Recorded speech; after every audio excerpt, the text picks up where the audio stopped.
Hello दोस्तों, स्वागत है आप सबका केडी क्लासेस में। सबसे पहले आप सबको नव वर्ष की ढेर सारी शुभकामनाएं। उम्मीद है आप स्वस्थ होंगे और मस्त होंगे। आइए आज के इस वीडियो सेशन में हम चर्चा करते हैं जो किंगडम माइकोटा है। माइकोटा में फंगल किंगडम है ये, और इसको देखते हैं कैसे इसका क्लासिफिकेशन किया गया। तो अलग अलग टाइम पीरियड पे जो साइंटिस्ट हैं इन्होंने फंजाई को डिफरेंट तरह के क्लास में डिवाइड किया, लेकिन सबसे बेहतर जो क्लासिफिकेशन है वो एंसवर्थ का क्लासिफिकेशन माना जाता है, जो 1973 में प्रपोज किया गया था। तो इसमें जो सबसे पहला जो डिवीज़न बनाया गया था माइकोटा का, उसका नाम है मिक्सोमाइकोटा, और इसे हम स्लाइम मोल्ड के नाम से भी जानते हैं। ये प्रोटिस्टा के जैसे ही होते हैं। इनमें 4 क्लास बनाए गए। जो सबसे पहला क्लास है इसका नाम है एकरेसियोमाइसिटीज। एकरेसियोमाइसिटीज वर्ग के जितने भी फंगस हैं, इनकी खास बात ये होती है कि इस वर्ग में जो पूरा का पूरा होल बॉडी होता है वो फ्री लिविंग वेजिटेटिव फेज होती है। ये अमीबा लाइक स्ट्रक्चर का फॉर्मेशन करते हैं। जैसे अमीबा का कोई डिफरेंट शेप और साइज नहीं होता है, सेम उसी तरह से एकरेसियोमाइसिटीज वर्ग के भी फंजाई होते हैं। इनकी खासियत क्या है कि ये मतलब कि पूरे के पूरे अमीबी लाइक स्ट्रक्चर बनाते हैं। तो अमीबी क्या होते हैं, उनका कोई डेफिनेट शेप और साइज नहीं होता है। सेम इसी तरह से एकरेसियोमाइसिटीज वर्ग के भी फंगस होते हैं जिनका डेफिनेट शेप और साइज नहीं होता है। इनमें देखा गया है कि इस वर्ग के जो भी फंजाई होते हैं, इनकी खास बात ये होती है कि ये रिप्रोडक्शन से पहले स्यूडोप्लाज्मोडियम का फॉर्मेशन करते हैं, जो कि लार्वल स्टेज होती है, जैसे मलेरिया पैरासाइट के अंदर होती है, सेम उसी तरह से। सेकेंड नंबर पे हम देखेंगे इसमें क्लास हाइड्रोमिक्सोमाइसिटीज को। तो हाइड्रोमिक्सोमाइसिटीज क्लास के जो भी फंजाई होते हैं, ये भी क्या होते हैं, इनमें भी वेजिटेटिव फेज होती है, और वेजिटेटिव फेज इनकी जो होगी हाइड्रोमिक्सोमाइसिटीज की, ये प्लाज्मोडियम होती है। और इनमें क्या होता है कि जो प्लाज्मोडियम इसका होता है वो एक तरह से नेटवर्क लाइक स्ट्रक्चर का फॉर्मेशन करता है।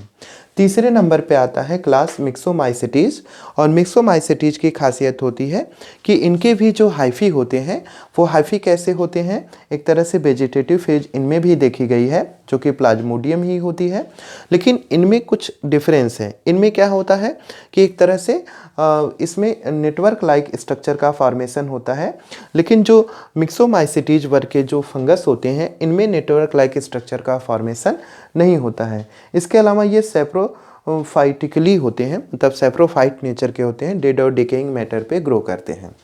नेक्स्ट और लास्ट नंबर पे आता है क्लास 4, जिसका नाम है प्लाज्मोडियोफोरोमाइसिटीज। इस वर्ग के जो फंगस होते हैं इनकी खासियत होती है कि इनमें भी वेजिटेटिव फेज होती है, जो कि प्लाज्मोडियम होती है, और ये जो फंजाई होते हैं ये पैरासिटिक नेचर के होते हैं, और ख़ास करके ये जो प्लांट होते हैं उन पे पैरासाइट होते हैं, और इनमें नेटवर्क लाइक स्ट्रक्चर का फॉर्मेशन नहीं होता है। इनमें भी एक तरह से जो नेटवर्क लाइक स्ट्रक्चर बनता है वो नहीं बनेगा। तो इस तरह से जो मिक्सोमाइकोटा है वो कंप्लीट होता है। अब हम सेकेंड डिवीजन को डिस्कस करेंगे, जिसका नाम है डिवीजन यूमाइकोटा, जिसे ट्रू फंजाई के नाम से भी जानते हैं। तो ये सचमुच के फंजाई होते हैं, वेल डेवलप्ड टाइप के फंजाई होते हैं। अब इसको अगर हम देखेंगे तो यूमाइकोटा को सब डिवीज़न, इसमें 5 सब डिवीज़न बनाए गए हैं। तो सबसे पहला जो सब डिवीज़न है इसका नाम है मैस्टिगोमाइकोटिना, दूसरा है जाइगोमाइकोटिना, और तीसरा है एस्कोमाइकोटिना, तीसरा है एस्कोमाइकोटिना, चौथा है बेसिडियोमाइकोटिना, और जबकि 5वां है इसमें ड्यूटेरोमाइकोटिना। तो ये 5 इसमें सब डिवीज़न बनाए गए हैं। तो सबसे पहला इसमें जो सब डिवीज़न है मैस्टिगोमाइकोटिना। मैस्टिगोमाइकोटिना सब डिवीज़न में 3 तरह के क्लास को इंक्लूड किया गया है। जो सबसे पहला इसमें क्लास है काइट्रिडियोमाइसिटीज। काइट्रिडियोमाइसिटीज की खासियत ये होती है कि इसमें जो स्पोर होते हैं, ये जो स्पोर होते हैं ये यूनिफ्लैजिलेट होते हैं, और इनका फ्लैजला जो होता है विप्लेस टाइप का होता है। तो ये यूनिफ्लैजिलेट होते हैं। इस वर्ग के जो भी फंगस होते हैं यूनिफ्लैजिलेट होते हैं, और इनमें जो फ्लैजला होता है वो विप्लेस टाइप का होता है। अब ये विप्लेस टाइप क्या होता है, जैसे ये फंगस हो गया, मान लेते हैं एग्जाम्पल के तौर पे, और इनका जो फ्लैजला होगा वो ऐसे स्मूथ होगा। तो जो भी फंगस होगा इनका फ्लैजला पूरी तरह से स्मूथ होगा, मतलब एक तरह से स्मूथ स्मूथ फ्लैजेला इसके अंदर पाया जाता है। सेकंड नंबर पे आता है जिसका नाम है हाइपोकाइट्रीडियोमाइसिटीज।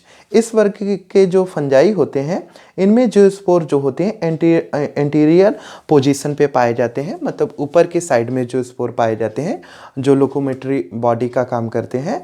और इनके जो फ्लैजेला होते हैं वो टिंसिल टाइप के होते हैं, मतलब इस वर्ग के जो भी फंजाई होते हैं इनका जो फ्लैजेला होगा वो इस तरह से ऐसे ऊपर की साइड में होगा और इस तरह से ये रफ होगा।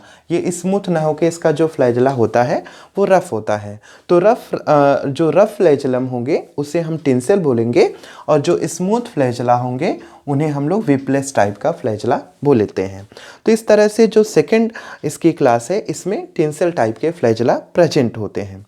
थर्ड नंबर पे आता है ओमाइसिटीज। ओमाइसिटीज वर्ग के जो भी फंजाई होते हैं इनमें जो स्पोर होता है वो बाईफ्लैजेलेट नेचर का होता है। इस तरह से इसमें 2 फ्लैजेला पाए जाते हैं, तो ये बाईफ्लैजेलेट नेचर का होता है और इनमें एक जो फ्लैजेला होगा वो टिंसिल टाइप का होगा। इसका एक फ्लैजेला टिंसिल टाइप का होगा और दूसरा कैसा होगा, विपलेस टाइप का होगा। तो ओमाइसिटीज वर्ग के जो भी फंजाई होते हैं वो बाईफ्लैजेलेट नेचर के होते हैं, जिनमें से एक फ्लैजेला क्या होता है वो टिंसिल टाइप का होता है जबकि दूसरा क्या होता है, विपलेस टाइप का होता है। इस तरह से ये जो पहला सब डिवीजन मैस्टिगोमाइकोटिना है वो कंप्लीट होता है। अब दूसरे नंबर पे हम इसमें डिस्कस करेंगे जिसका नाम है जाइगोमाइकोटिना। गजब का नाम है ना, जाइगोमाइकोटिना। अब ये जो जाइगोमाइकोटिना है, जाइगोमाइकोटिना थोड़ा सा कॉम्प्लिकेटेड है और इसमें अगर हम देखेंगे तो केवल 2 ही इसमें क्लास बनाई गई हैं। तो यहाँ पे आप थोड़ा सा इसको मतलब कंसीडर करेंगे तो इसमें यहाँ से एक एरो बनाई गई है, यहाँ नीचे की तरफ गई है, थोड़ा सा स्पेस इसमें कम था इस वजह से प्रॉपर नहीं आप क्लियर कर पा रहे होंगे। तो ये जाइगोमाइकोटिना जो है इसमें केवल 2 क्लास है, जिसमें सबसे पहली क्लास का नाम है जाइगोमाइसिटीज और दूसरी क्लास का नाम है ट्राइकोमाइसिटीज। जाइगोमाइसिटीज की खासियत क्या होती है कि जो जाइगोमाइसिटीज वर्ग के जितने भी फंजाई होते हैं ये सैप्रोफिटिक नेचर के होते हैं या फिर पैरासिटिक नेचर के होते हैं। तो सैप्रोफिटिक या पैरासिटिक नेचर का मतलब होता है ये डेड और डिकेइंग मैटर पे ग्रो कर सकते हैं या फिर किसी ये लिविंग होस्ट पे ग्रो करते हैं। और इनका जो पूरा का पूरा माइसीलियम होता है वो जो होस्ट होगा उसके अंदर इमर्स्ड होता है, मतलब उसके अंदर पूरी तरह से अंदर तक पूरा धंसा होता है। सेकेंड नंबर पे आता है ट्राइकोमाइसिटीज और ट्राइकोमाइसिटीज वर्ग के जो भी फंजाई होते हैं ये क्या होते हैं, आर्थ्रोपोड्स से अटैच होते हैं, मतलब जो भी आर्थ्रोपोड वर्ग के जो भी एनिमल होते हैं उनके ऊपर ये ग्रो करते हैं और आर्थ्रोपोड के ऊपर ये ग्रो करते हैं। तो इनका जो फ्लैजेला या फिर इनका जो माइसीलियम होता है वो क्या करेगा कि आर्थ्रोपोड के अंदर पूरी तरह से इमर्स नहीं होगा, मतलब धंसा नहीं होता है। तो ऊपर ही पाए जाते हैं, आर्थ्रोपोड्स के ऊपर होते हैं। आर्थ्रोपोड्स जो एनिमल होते हैं उनके ऊपर होते हैं और उन्हीं के साथ ये रह के पूरी वाटर बॉडी के अंदर सर्वाइव कर सकते हैं या फिर वो जहाँ पे भी सर्वाइव करेंगे जो आर्थ्रोपोड वर्ग के जो भी जैसे बिच्छू होते हैं, उसके अलावा काकरोच वगैरह होते हैं, तो ये जो आर्थ्रोपोडा वर्ग के जो भी एनिमल होते हैं उनकी बॉडी पे ये ग्रो करते हैं। थर्ड नंबर पे आता है जो सब डिवीजन है उसका नाम है एस्कोमाइकोटिना। ये सबसे लंबा है और इसी एस्कोमाइकोटिना में 6 जो है क्लासेस को इंक्लूड किया जाता है। तो सबसे पहली इसमें जो क्लास है उसका नाम है हेमी एस्कोमाइसिटीज। सेकेंड नंबर पे आता है लोक्यूलो एस्कोमाइसिटीज। थर्ड नंबर पे है प्लेक्टिनोमाइसिटीज। फोर्थ नंबर पे है लोबुलो बेनियोमाइसिटीज और फिफ्थ नंबर पे है पायरिनोमाइसिटीज, जबकि 6वें नंबर पे आता है डिस्कोमाइकोसिटीज। तो इसमें सबसे पहले हम पहले नंबर को डिस्कस करेंगे जो क्लास हेमी एस्कोमाइसिटीज है। हेमी एस्कोमाइसिटीज की खासियत क्या होती है कि इस वर्ग के जो भी फंगस होते हैं ये माइसीलियल थैलस इसमें पाया जाता है, मतलब इनके जो थैलस होते हैं वो माइसीलियम का फॉर्मेशन करते हैं और माइसीलियम हमें पता है ये नेट लाइक स्ट्रक्चर होता है। एग्जाम्पल के तौर पे अगर हम ईस्ट को इंक्लूड करें तो ईस्ट इसी वर्ग में आ जाता है। तो ईस्ट लाइक मतलब जैसे ईस्ट का पूरा जो फंगस होता है मतलब उसका जो माइसीलियम होता है सेम ईस्ट के जैसा फॉर्मेशन इसमें होता है, ठीक है। तो ईस्ट वैसे तो यूनिसेलुलर नेचर के होते हैं, तो ईस्ट जो उसका माइसीलियम जैसे बनता है सेम उसी तरह से हेमी एस्कोमाइसिटीज वर्ग के जो भी फंजाई होते हैं इनका माइसिलियम नेट लाइक स्ट्रक्चर का फॉर्मेशन कर लेता है। सेकेंड नंबर पे यहाँ पे आता है लोक्यूलो एस्कोमाइसिटीज। लोक्यूलो एस्कोमाइसिटीज की खासियत क्या होती है कि इस वर्ग के जो भी फंजाई होते हैं इनमें एस्कोकार्प का फॉर्मेशन होता है, और जो एस्कोकार्प होते हैं वो एस्कोजीनस हाइफी इसमें प्रेजेंट होता है और एस्की बाइन्यूक्लिएट होते हैं। अब इसमें एस्कोकार्प क्या होता है, एस्कोकार्प को अगर इसमें हम इंक्लूड करेंगे तो यहाँ पे अगर हम देखेंगे तो एस्कोकार्प एक तरह से होता है, यहाँ पे कप शेप्ड स्ट्रक्चर होता है, इस तरह से कप शेप स्ट्रक्चर होता है जिसके अंदर जो फंगस होते हैं अस्काई डेवलप करते हैं, मतलब स्पोर डेवलप करते हैं जिससे अस्काई कहा जाता है। ASCI ASCII. अस्काई क्या होते हैं, स्पोर होते हैं, और जो स्पोर होते हैं ये पूरा का पूरा जो स्ट्रक्चर है एक तरह से ये सैक लाइक स्ट्रक्चर बनता है, इसी को एस्कोकार्प कहते हैं। तो जो सेकंड नंबर पे है लोक्यूलो एस्कोमाइसिटीज, इसमें एस्कोकार्प डेवलप होता है। एस्कोकार्प के अंदर एस्काई डेवलप होते हैं। एस्काई क्या होते हैं, एक तरह से स्पोर होते हैं जो जर्मिनेट करके नए फंगस का फॉर्मेशन कर लेते हैं। थर्ड नंबर पे आता है प्लेक्टेनोमाइसिटीज। प्लेक्टेनोमाइसिटीज वर्ग के जो फंजाई होते हैं इनमें फ्रूटिंग बॉडी जो होता है वो क्लिस्टोथीसियम टाइप का होता है।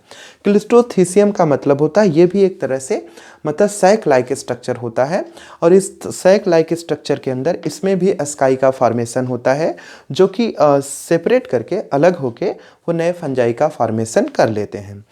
नेक्स्ट नंबर पे आता है लोबोयूलोबेनियोमाइसिटीज। तो इसमें है लोबोयूलोबेनियोमाइसिटीज। इस वर्ग के जो फंजाई होते हैं इनकी खासियत क्या होती है, लोबोयूलोबेनियोमाइसिटीज वर्ग के जो फंजाई होंगे इनमें फ्रूटिंग बॉडी जो होता है वो पेरीथीसियम होता है।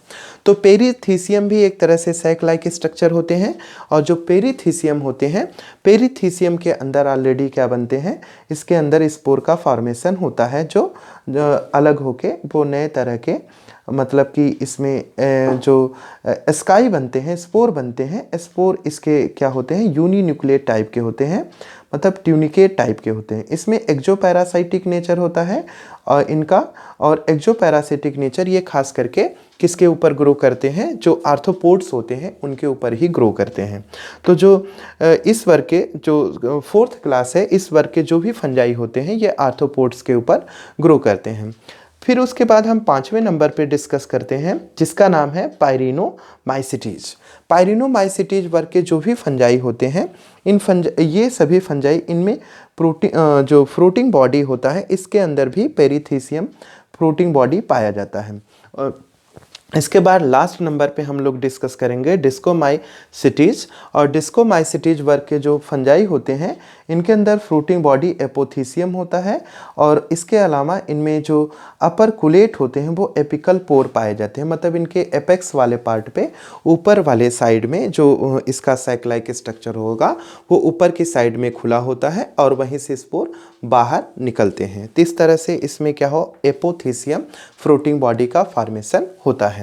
इसके बाद हम चौथे नंबर पे डिस्कस करेंगे सब डिवीजन बेसिडियोमाइकोटिना को। बेसिडियोमाइकोटिना वर्ग के अंदर 3 क्लास को इंक्लूड किया जाता है।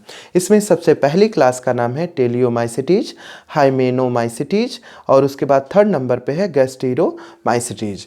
तो इसमें जो सबसे पहली क्लास है जिसका नाम है टेलियोमाइसिटीज, इस वर्ग के जो फंजाई होते हैं इनकी खासियत क्या होती है कि इनके अंदर बेसिडियोकार्प लैकिंग होती है, मतलब बेसिडियोकार्प नहीं पाए जाते हैं। उनके स्थान पे टेलियोस्पोर्स पाए जाते हैं या क्लेमाइडोस्पोर्स पाए जाते हैं। तो क्लेमाइडोस्पोर्स या फिर टेलियोस्पोर क्या होते हैं, एक तरह से रिप्रोड्यूसिंग बॉडी होती है, स्पोर होते हैं जो सेपरेट करके या पूरे के पूरे थैलस से सेपरेट करके ये नए फंजाई को जर्मिनेट करते हैं। उसको हम लोग डिटेल में बाद में देखेंगे। डिटेल में जब हम लोग इसके ऑलरेडी इसके अलग अलग तरह के स्पीशीज को पढ़ेंगे तो उसमें ये सारे कॉन्सेप्ट हमें फिर से मिलेंगे। अभी यहाँ पे हम ज़्यादा डिस्कस करेंगे तो वीडियो काफ़ी लंबा हो जाएगा। तो दूसरे नंबर पे हम यहाँ पे डिस्कस करेंगे हाइमेनोमाइसिटीज को। हाइमेनोमाइसिटीज वर्ग के जो भी फंजाई होते हैं इनकी खासियत क्या होती है कि इनके अंदर बेसिडियोकार्प प्रेजेंट होता है, और इनमें बेसिडिया ऑरेंज जो होगा वो हाइमेनियम के अंदर पाया जाता है।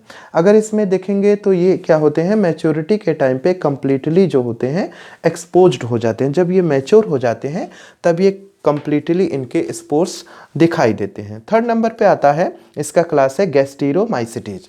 गैस्ट्रोमाइसिटीज वर्ग के जो भी फंजाई होते हैं, इस फंजाई की खासियत क्या होती है कि ये बेसिडियो कार्प इनमें प्रेजेंट होता है।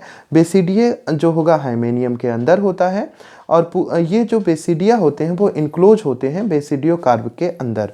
और इसके अलावा ये जो होते हैं वो एसेप्टेट नेचर के होते हैं, मतलब इनमें सेप्टा अब्सेंट होता है, मतलब ये खंडों में नहीं बटा होगा। नेक्स्ट और लास्ट नंबर पे आता है ड्यूटेरोमाइकोटीना। ड्यूटेरोमाइकोटीना के अंदर 3 क्लास को इंक्लूड किया जाता है, जिसमें ब्लास्टोमाइसिटीज है, हाइफोमाइसिटीज है और उसके अलावा सीलोमाइसिटीज वर्ग के फंजाई को इंक्लूड करते हैं। ये तीनों जो फंजाई होते हैं इनकी खासियत क्या होती है, सबसे पहले हम बात करेंगे ब्लास्टोमाइसिटीज की। तो ये ट्रू माइसिलियम इनमें अब्सेंट होता है, मतलब इनमें कंप्लीटली अगर देखेंगे तो माइसिलियम नहीं पाया जाता है, नेट लाइक स्ट्रक्चर कंप्लीटली नहीं होता है।